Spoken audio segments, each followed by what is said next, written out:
Samantala, state of calamity recommendation sa Eastern Visayas sa ating tatalakayin kasama si Director Chris Noel Mendijo, ang tagapagsalita ng Office of Civil Defense. Director Chris, magandang tanghali po. Sec Joey, Sec Marge, good afternoon. Opo, Director, unahin ko na po yung tanong na ito. Maaari niyo po bang ipalawanan kung bakit po inirekomenda ng OCD ang pagdeklara ng state of calamity dyan sa Eastern Visayas? Sige po. Sec Joey, basahin ko yung ating pinaka-resolution para very clear po. No? Ito ay mula sa NDRRMC Resolution number 1, Series of 2025. Ito ay pirmado ni Secretary of National Defense Gilberto Teodoro bilang chairperson ng NDRRMC. Ang dulong bahagi po nito nakalagay, hereby resolves to recommend to His Excellency President Ferdinand R. Marcos Jr.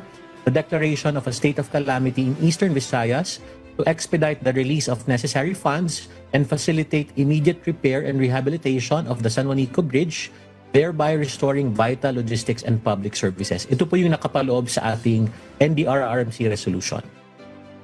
Director Chris, para maunawaan ng ating mga kababayan, gaano kalaking tulong po ba ang pagdedeklara ng state of calamity sa agarang pagsasaayos nitong San Juanico Bridge, sir? Makakatulong po ba ito para mapabilis ang repair?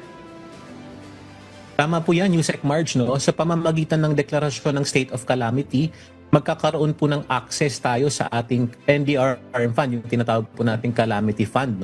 Ibig pong sabihin kasi, sa ating budget, wala po tayong nakalaang pondo sa kasalukuyang budget upang sa repair specifically ng San Juanico Bridge.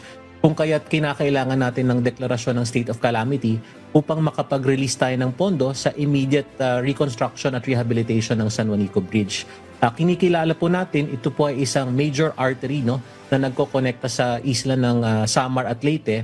At sa normal na araw, 14,000 sasakyan ang dumadaan dito. At mahigit 1,000 dito ay mga heavy trucks na may kargang mga basic commodities, petrolyo at iba pang supplies. Kung kaya't sa pamamagitan ng deklarasyong ito ay makakatulong tayong mapabilis ang retrofitting, rehabilitation at repair ng San Juanico Bridge. Director Chris, saan po pwede gamitin yung calamity fund at may quick response fund rin ba na hiwalay at saan pwede gamitin ito while waiting for the actual funds para dun sa pag-repair ng bridge? Tama yan, Sec Joey. Sa ating budget, merong nilaan ang ating mga mambabatas na halagang 20 billion para sa ating National Disaster Risk Reduction and Management Fund. Sa halagang ito, merong itong portion na tinatawag nating Quick Response Fund. At ito naman ay meron din tayong mga built-in na quick response funds sa iba't ibang mga ahensya magmula sa Department of Agriculture, Department of Education, kasama na rin yung ating DPWH. Ang kaibahan lang po nito, sa quick response fund, ito po ay nasa implementing agency na kaagad. Hindi na ito nangangailangan ng rekomendasyon ng NDRRMC sa ating Pangulo at approval ng ating Pangulo. Pero ganun pa man, sa halimbawa po, sa case po ng DPWH, meron po silang quick response fund na 1 billion na maaari pong gamitin sa mga itong pagkakataon. Pero sa amin pong palagay, mas malaki pa pong halaga ang kakailanganan nila. Kung kaya't kinakailangan po talaga nating i-augment pa. At nang sa ganun naman, for the short term, kahit papano baka sa pamamagitan ng retrofitting, ma-increase muna nila yung maaaring dumaan na bigat ng mga sasakyan sa tulay at nang sa ganun mabawasan po natin yung epekto nitong pag-restrict natin ng movement dito. Ito po yung kabuuan ng NDRRM Fund at yung pong pagiging bahagi po nito ng Quick Response Fund. Director Chris, at present, gaano na po ba kalaki ang epekto ng imposition ng load restrictions sa nasabing tulay? Gaano na rin po ba kalaki yung economic losses na nawala natin dahil dito?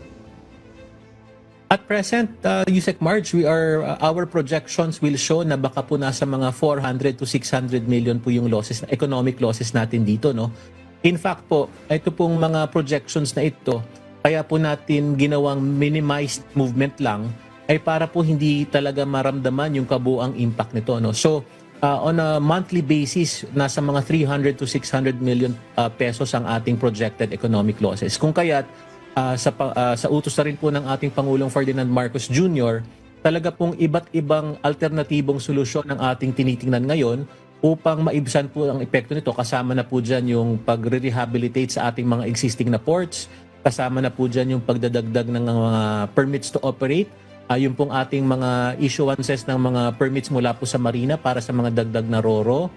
Yung po mga certificates of public convenience para po dun sa mga coaster na magbibigay po ng libreng sakay, no, sa ating mga kababayan na kinakailangang tumawid sa San Juanico Bridge. At iba pa pong mga ibang alternatibo, lahat po yan ay tinututukan natin at nang sa ganun nga po, gaya po ng utos ng ating Pangulo, kahit papano ma-maintain natin yung connectivity sa mga islang ito. Director Chris, ano na po yung mga tulong na ibinigay ng OCD at ano pa yung pwedeng ibigay ng OCD sakaling i-declare na mga apektadong probinsya yung state of calamity na nire-recommenda ng OCD? Asak Joey, ang OCD ay isang bahagi lang po, no, ng mga iba't ibang grupo na tinatawag po nating San Juanico Task Group, no. Katuwang po natin dito ang DSWD. Sila po ay nagbibigay ng mga food items sa ating mga kababayan na nasa stranded habang nakapila sa San Juanico Bridge. Ang DPWH po, nandyan po sila, nag-provide din po sila ng mga coasters upang makatulong sa paglalakbay ng ating mga kababayan. At nandyan din po yung kanilang pagpaplano, no, ng pagtatayo pa ng isa pang tulay na maaaring maging alternatibo habang kinukumpuni itong San Juanico Bridge. Nandyan din po ang DOTR sa pamamagitan ng Philippine Ports Authority at ng Marina. Ine-explore po natin yung pagpaparami ng mga port na capable pong mag-cater doon sa mga heavy trucks natin. Pati na rin po yung pagbibigay ng permit sa tinatawag nating landing craft tanks, no? Ito po ay isang malaking roro na kung saan yung mga malalaking truck ay maaaring dumaong dito at nang sa ganun ay maitawid natin yung mga karga nilang mga goods, no? Kadalasan po petrolyo, basic commodities. At marami pa pong ibang ahensya na katuwang tayo dito. Pati na rin po yung mga local government, no, dahil talaga pong kinakailangang tulong-tulong po tayo dito para ma-address po itong San Juanico concern. Okay, Director Chris, no, habang hinihintay ang approval, ano po ba yung mga long-term solutions na tinitingnan ng OCD upang hindi na maulit ang ganitong klaseng crisis, no? Lalo't na ang San Juanico Bridge ay mahalagang lifeline ng region at ng bansa. Tama po yung punto nyo, Yusek Marge, no? Sa amin pong pananaw, kinakailangan in the long run, meron po tayong isang ahensya na talagang tututok sa mga ganitong monitoring, no, ng mga ating mga critical infrastructure. In terms of the specific location dito sa areang ito, talaga pong pinapaaral natin sa ating DPWH yung pagtatayo po ng isa pang tulay na magdudugtong sa Samar at Leyte.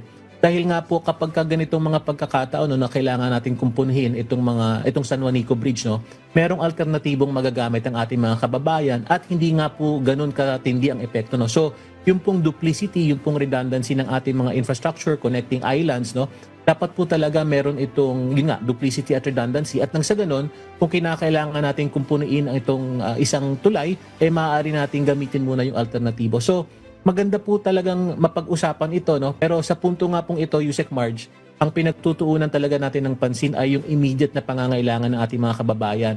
In the long run po, yung planning po talaga, maganda pong pag-usapan yan, no? Pero sa puntong ito, kailangan po muna natin i-address yung mga urgent concern. Director Chris, nung nakasama po namin si Secretary Bonoan sa Malacanang press briefing a few weeks back, no, sinabi niya na yung immediate intervention is yung pagsasaayos ng segments ng San Juanico Bridge na hindi na kaya yung load. Pero worst case scenario, Director Chris, kung sakaling hindi makumpuni o lumala pa yung kondisyon ng tulay, meron po ba tayong nakalatag na contingency plan? Yes, as Joey, no, dyan papasok yung usapin ng pagdagdag ng mga ports na maaari mag-cater sa ating mga RORO at ating mga LCTs, no. Ganun pa man, kaya po natin ito dinadamihan, no, kaya po din natin ito kinukonsidera yung iba pang pamamaraan. Dahil nga po, ito nga po, kaka-announce po ng Pag-asa, pasok na po yung panahon ng tag-ulan. At kung tayo po ay talagang aasa lamang sa RORO, baka po pagdating ng ganitong tag-ulan na panahon, maapektuhan din po yung dami ng biyahe, no. So, iba't iba na po yung ating mga ine-explore na solusyon. Yung nabanggit po ni Secretary Bonoan, i-retrofit po agad-agad yung San Juanico at kahit papano naman ay mapataas yung load limit na pwede nating pahintulutang tumawid sa tulay, no? Kasi po at present, ang nangyayari, depende sa nature ng goods, yung pong malalaking truck, binababa po nila yung karga nilang goods at kinakarga sa mas maliliit na truck na papasok po dun sa weight limit. So by increasing yung pong weight capacity ng tulay, baka po maaari nating matulungan na yung mga heavy trucks, no? Pero as we understand, meron po talagang mga goods, no, that by their very nature hindi po natin pwedeng gawin, kagaya po ng petrolyo, no. So dito po papasok yung iba't ibang mga alternatibong solusyon na atin pong pinag-uusapan ngayon at i-implement, at nang sa ganun po ay maibsan nga po itong epekto dito sa San Juanico Bridge. Director Chris, ano po yung maasahan ng publiko mula sa OCD sa mga susunod na linggo habang inaasikaso pa yung posibleng deklarasyon ng state of calamity? Sa ating pong koordinasyon sa ating regional office, no, sa ating regional office ng OCD, sa ating regional director na si Lord Byron Torcarion, no, meron po tayong tinututukan na rehabilitation, mabilisang rehabilitation ng Amendayahan Port. At ito po ang pinaka nakikita nating suitable na pag-establish ng additional na ruta ng mga RoRo, no. Ito ay ang ating immediate na solusyon. Bukod pa po sa pagdadagdag pa ng posibleng ma-issuehan ng provisional permits para sa ating mga RoRo, dahil ito lang po talaga yung ating pamamaraan upang maitawid ang ating mga goods sa pagitan ng mga islang ito. In the long term po, gaya po ng ating nabanggit, iniintay po natin yung plano mula sa DPWH tungkol po sa pagtatayo ng isa pang tulay na maaaring maging alternatibo sa San Juanico Bridge, no.